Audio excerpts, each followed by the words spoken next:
Badan Amil Zakat Nasional, Basnas, melaksanakan program rumah layak huni di seluruh Indonesia. Program ini diwujudkan dalam bentuk rehab rumah dengan dana Rp25 juta per unit. Penerima manfaat program rumah layak huni Basnas adalah orang fakir miskin yang memiliki rumah atau gubuk, tapi dalam kondisi yang memprihatinkan.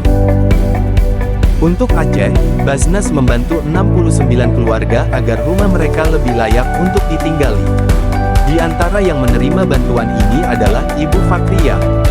Beliau tinggal di Gampung Lame Garut, Kecamatan Montasik, Kabupaten Aceh Besar. Penerima yang lain adalah Bapak Fahru Razi yang tinggal di Gampung Lamreh, Kecamatan Masjid Raya, Kabupaten Aceh Besar. Assalamualaikum warahmatullahi wabarakatuh. Saya Asmadi Gaddafi, Sekretaris Desa Lamreh, Kecamatan Masjid Raya, Kabupaten Aceh Besar.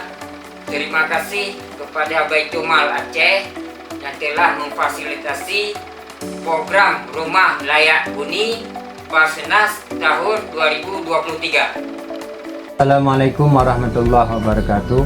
Nama saya Kurnia Guci, Gampung Lame Garut, Kecamatan Montasik, Aceh Besar. Terima kasih kepada Baitul Mal Aceh yang telah mendukung program Rumah Layak Huni Basnas tahun 2023. Nalo Fakriyah dan salah Fitro penerima bantuan dari Basnas. Nandun Fahru Razi dan Tadah itu penerima bantuan Basnas. Rumah keduanya saat ini sudah dalam pengerjaan dan diharapkan nantinya dapat membantu meningkatkan kualitas hidup mereka. Semoga Allah membalas kebaikan para muzaki yang telah menunaikan kewajibannya untuk kaum duafa.